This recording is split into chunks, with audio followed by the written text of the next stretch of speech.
On today's episode, we will explore one of my top 10 favorite legends. I first heard about this when I was around 12 years old, and it has to do with a scientific experiment gone wrong. Depending on who's telling the story, you might hear several variations of it. Some say it either originated in Michigan, Connecticut, or Ohio, but either way, it almost always ends up bad for those involved. The legend starts with a mysterious figure known only as Dr. Crow, who lived in a secluded mansion in Kirkland, Ohio. Some may say it was also an orphanage. Dr. Crow was the guardian to several orphan children.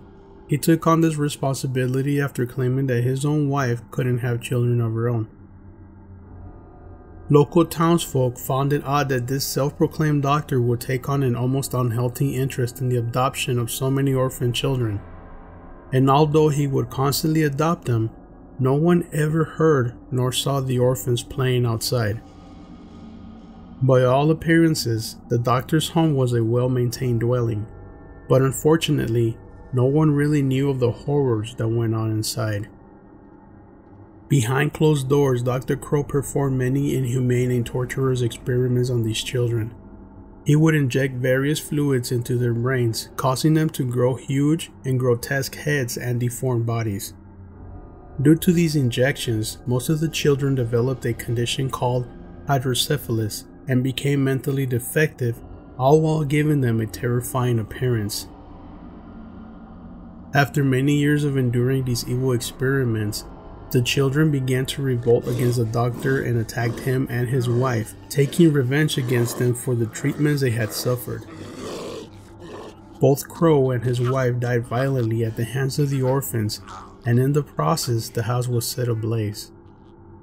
Now scared and confused, most of the children ran off into the woods seeking shelter and food anywhere they could find it, becoming a type of feral children.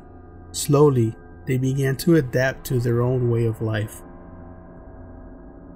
As time went by, both the townsfolk and hunters began to complain to authorities about strange sightings of what would be described as monster-like creatures with huge melon-like heads, earning them the alias of the Melon Heads. When a full investigation was set up, it was found that Dr. Crow was not a real doctor. No one knew his true identity. Through the rubble, it was also found out that the doctor did indeed have a child who suffered from hydrocephalus. This condition is the accumulation of cerebrospinal fluid that accumulates in the brain, often causing the patient to have an overgrown head. It was also discovered that the doctor wanted to inflict as much pain as possible onto other children who were not born with this condition, because of his own child's situation. On top of that, it was also discovered that he experimented with some of the dead orphans' body parts, trying to create his own type of Frankenstein creature. No records explaining what happened to Crow's son were ever found, leading many to believe that he never really had a son, but rather that child was also an early victim of his experiments. After learning about this, local law enforcement decided to wrangle up the children and would head out into the woods in search of them.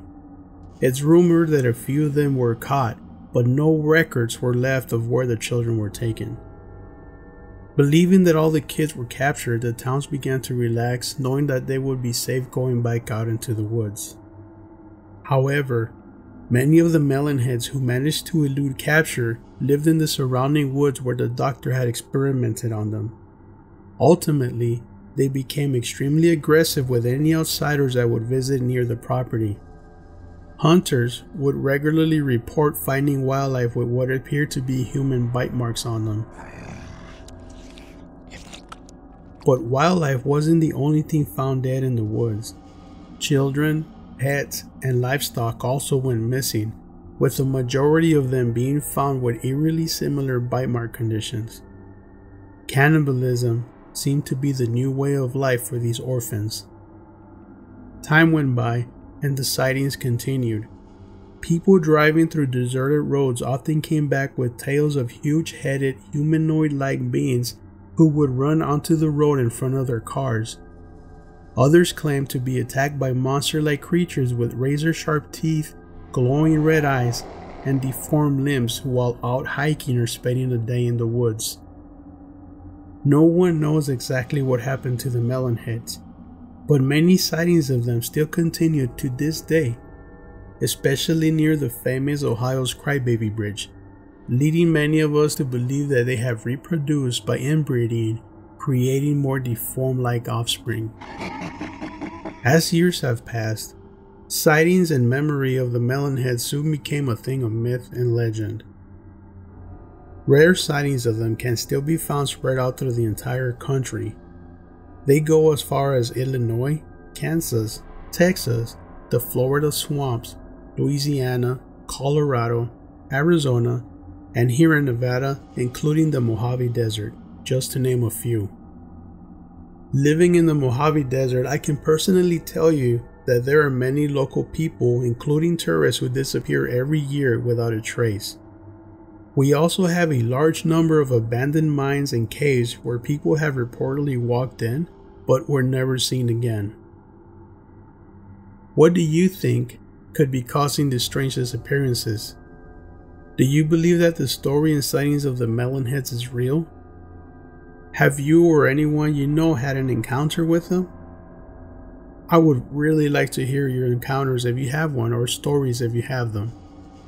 Remember to visit my site at seekinglegends.com and shoot me an email. I would really like to hear your story.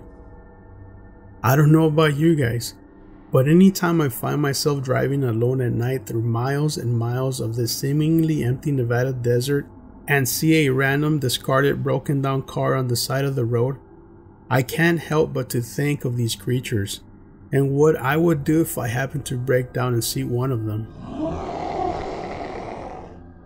I hope this story gave you something to think about next time you're out in the woods alone or visiting our Nevada desert.